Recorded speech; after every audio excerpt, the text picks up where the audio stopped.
Hello guys, so this video is going to be a long one. I'm going to be kind of reviewing every single Saw movie and then leading down to the newest one, Spiral, that released. I'm recording this on Saturday the 15th, so it released yesterday. And I just want to first say that the Saw movies are not like my favorite horror at all. I think that better gore, violence, splatterhouse, whatever subgenre you want to put this into, I think that there are better movies that exist in the world than Saw, or at least the franchise as a whole. I will say the first two are my favorite. Kind of get that off my chest right at the bat. The rest don't fare very well for me, just me personally. Now I know that Saw is a popular franchise. I mean, why else would there be 9 movies? But I just want you all to know that I rewatched all of these recently. Give me a little bit of leeway because I just saw a marathon and I'm just so ready to be done watching these movies. I say that, but I am excited to see Spiral. I'm going to see it tonight. And I have this little plan where I'm going to film the review for 1 through 8, and then I'm going to leave, and then I'm going to go watch it. I'm going to take some notes, and then I'm going to film my review for Spiral, and I'm just going to upload it all into one big awesome Saw package. But I will say the idea of Saw, or the premise behind all the gore and violence has a reason. These people are experiencing this torture and this, bloodbath shit. They're experiencing it for a reason. And whereas some movies that are just overloaded gore and blood, I don't know, you got to do it a certain way for me to enjoy it. And I felt Saw has a good idea behind it.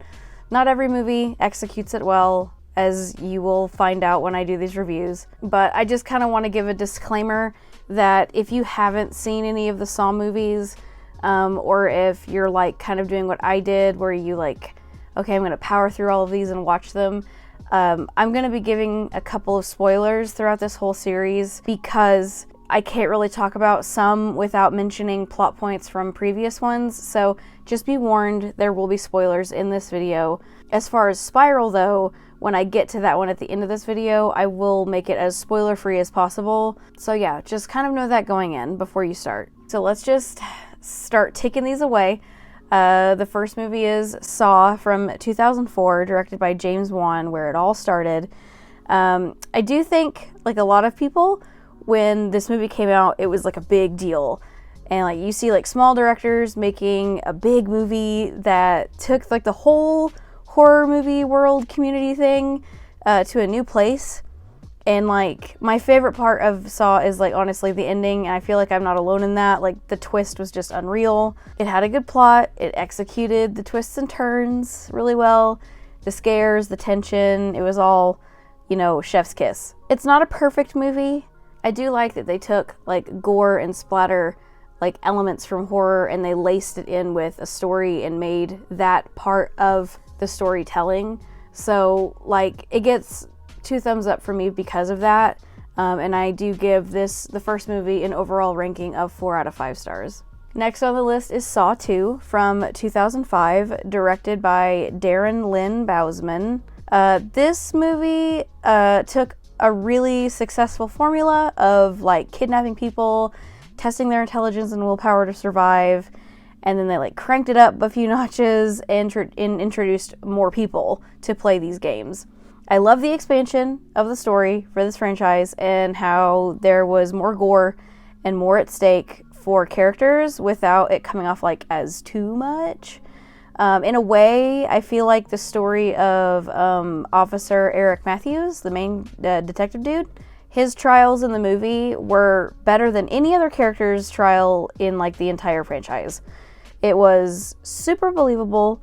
And he had so much on his plate when this went down. The fact that Jigsaw involved him and his son obviously seems cruel, but it was an extremely effective way to drive home the importance of him changing his ways.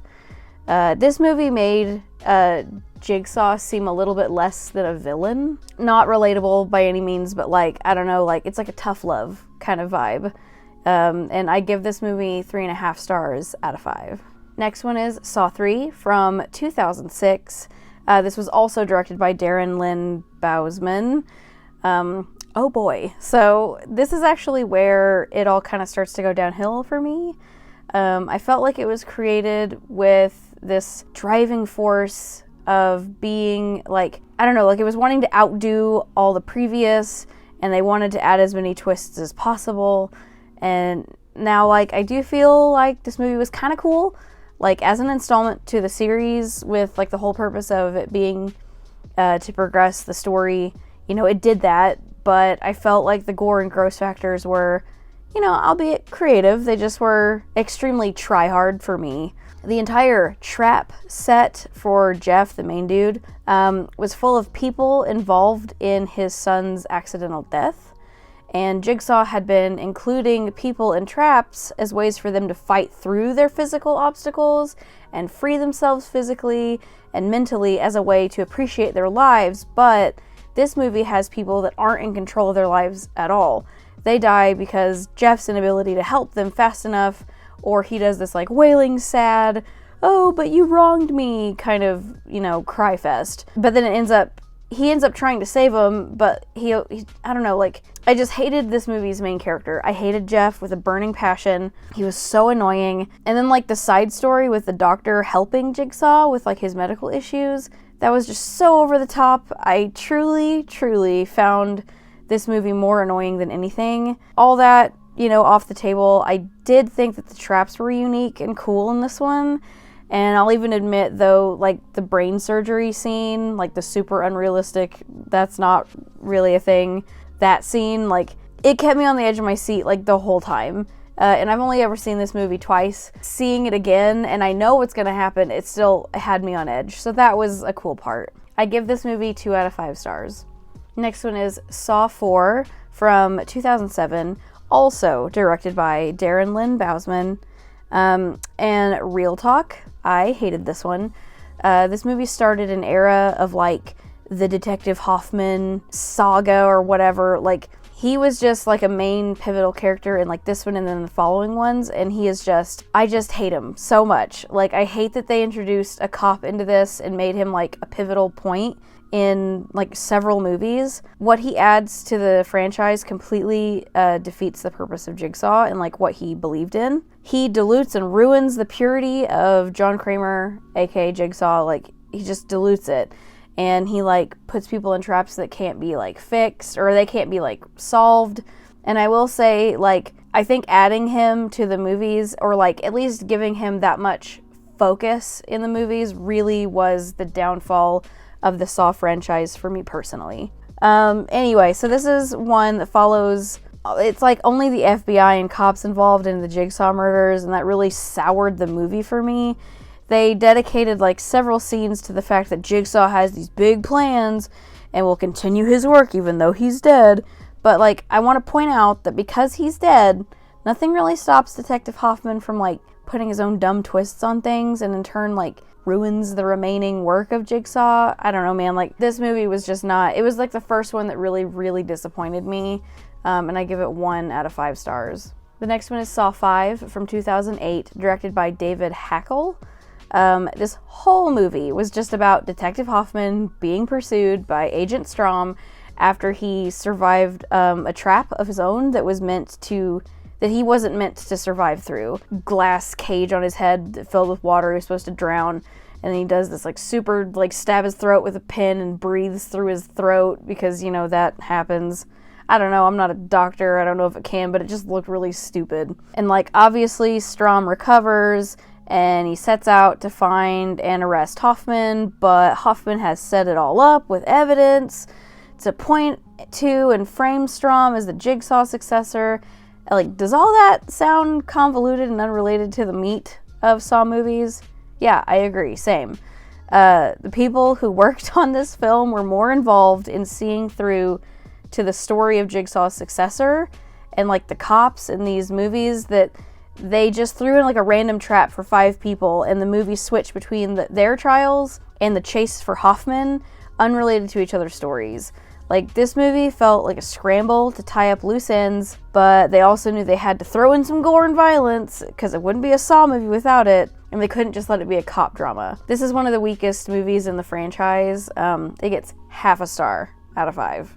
And with a little bit of a shift, Saw 6 from 2009, directed by Kevin Grutert, so sorry for any mispronunciations of names here. But like, after 3 movies that just like kept back-to-back disappointing me, this one was a little refreshing. I'm going to contradict myself a little with this one because this movie also had people dying at the hands of decisions made by the person being tested, similar to like Saw 3. But I will say Hoffman's dumbassery wasn't as involved this time in this movie, but he was pitted against like John Kramer, Jigsaw's wife, Jill. They are at each other's throats the entire movie for like control of the remainder of Jigsaw's plans. But while their drama and the added FBI shit like being hot on Hoffman's trail, the actual meat and gore part of this movie is at least related to Jigsaw in his personal life.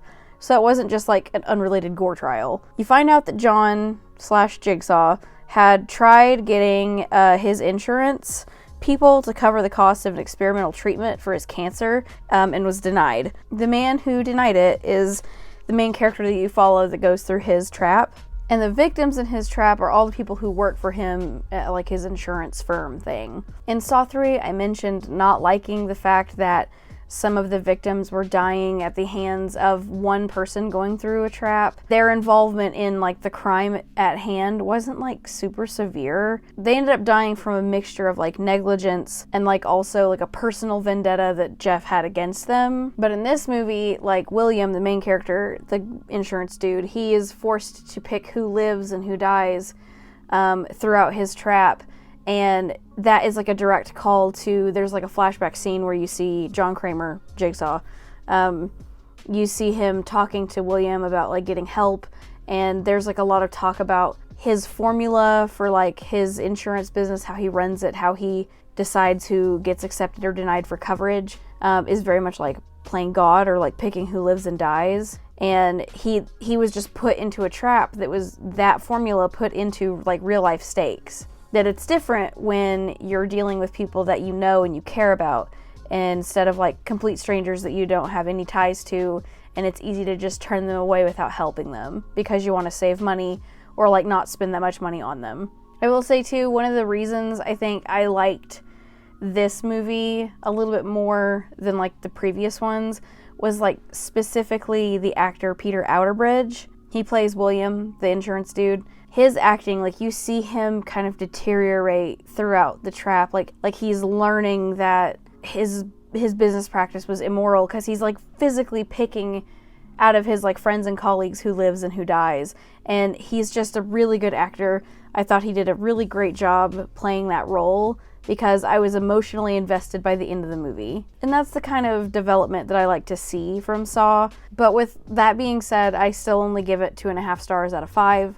That is solely because the side story with like Detective Hoffman and the FBI drama, like that whole part of the movie was so dumb and like just dragged on, and I hated it, so it takes my rating down pretty low. But I would still consider this one of the better ones in the franchise. This next one, it's Saw 3D, also known as Saw the Final Chapter. It released in 2010 and it's directed also by Kevin Grutert. Yeah, so this is the worst Saw movie in the franchise. Absolute shit.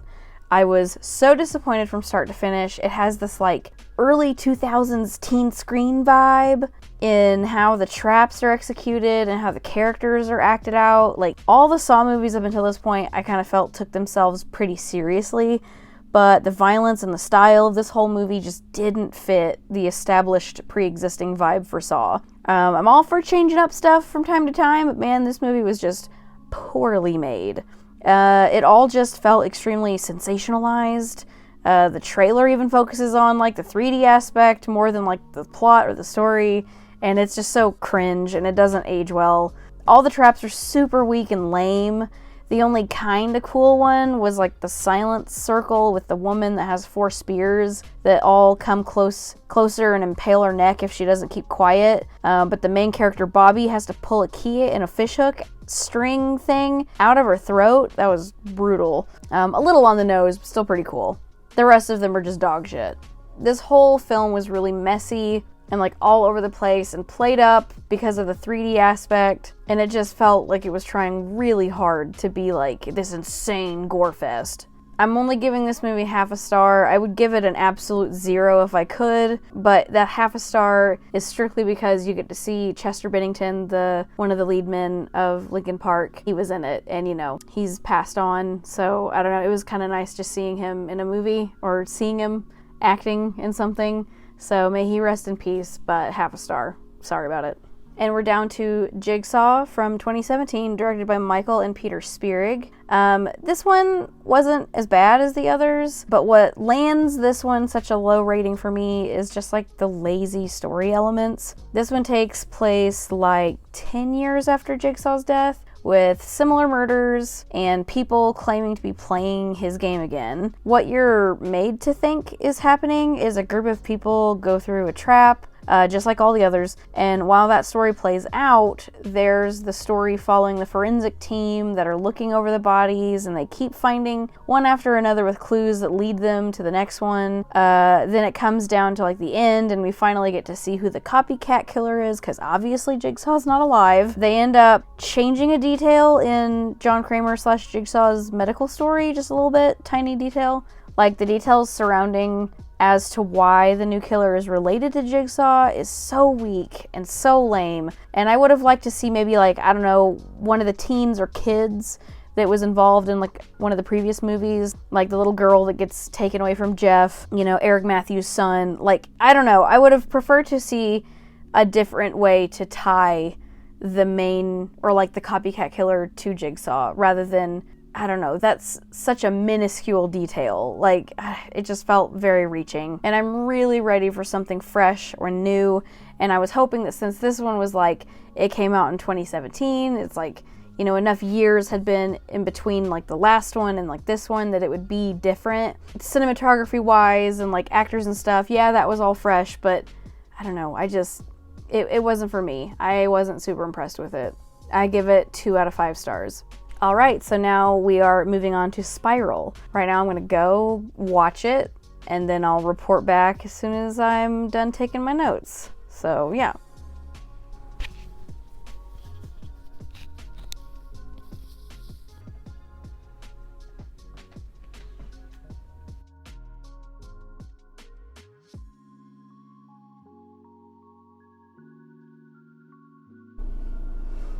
Okay, so I'm back from seeing Spiral, so let's just jump into my review. So the final installment so far for the Saw movies is Spiral, released this year in 2021, directed by Darren Lynn Bousman. Bousman also directed Saw 2, 3, and 4. This movie, you know, it was for sure refreshing. Like, it was a new take on the franchise as a whole, but there's a few things that I didn't like. The movie was extremely predictable, and I think that was because they wanted to play it a little bit safe. This would have made like a great standalone killer vs. cop movie because it did really feel disconnected from the Saw lore and franchise. The final trap and the ending of the movie, like in Saw tradition, had the classic song that plays, and only then did it really kind of feel like a Saw movie.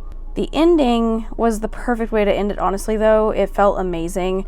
Chris Rock was often, I don't know, a little bit over the top, a little bit too over the top solo tough guy cop act. And I just gotta mention how out of place and not natural his squinting was. He'd squint so comically right when you'd expect him to. Like if one of the bad guys says something and he just like squints so hard. Like it looked really forced. And I just noticed it a lot throughout the movie, and I don't know. It was just a little pet peeve. I can overlook his weird squinting for the fact that the comedic relief in this movie was so good and dry enough to not shift the vibe of the whole film, unlike the weird teen scream vibe of like Saw 3D. The last thing I'll mention is the fact that there simply aren't enough traps and calls back to the story-related gore, which I think was also a safe choice made to not seem as though they were trying too hard. This movie is like the opposite of Jigsaw from 2017, the previous movie to this. In a sense, I kind of wish that this were more related to the Saw storyline, whereas Jigsaw was trying way too hard and fell flat with its weak ties to John or Jigsaw's life. All of that off my chest, I give this film 3 out of 5 stars. I danced around 2 and 3, and I landed on 3 because when I left the movie theater, I really was like, you know, I enjoyed the movie. I enjoyed watching it. I thought Chris Rock's performance was really excellent. What little gore there was really well done. It was very gruesome. The traps were like fairly unique, and the last trap, I'm telling you, it just made the movie for me. It was really great. I do still think that I would have enjoyed this if it was maybe unrelated to the Saw franchise. It said it was called Spiral from the Book of Saw, which made me feel like maybe that was a way for them to say, like, you know, oh, it's kind of related to Saw, but it's not like a heavily Saw-centered movie. But like they showed photos of John Kramer in it, which means it's like canon to that, like it's canon to the movies, so it should be like it is the 9th installment. I don't know, man. I just, A for effort for sure. And this, I believe, is my 3rd highest ranked Saw movie. So like I enjoyed it, but I think I would like it better just with a few changes. And that's all I'll say about Spiral. And that actually wraps up this video. What's your top Saw movies out of the franchise?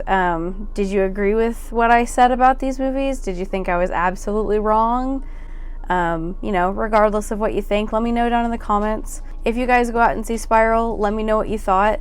I'm gonna be logging this on Letterboxd. If you want to follow me on Letterboxd, Instagram, Twitter, anywhere, all my stuff is going to be down in the description. So hopefully I'll see you there, and I'll just catch you guys in the next video. Bye until next time.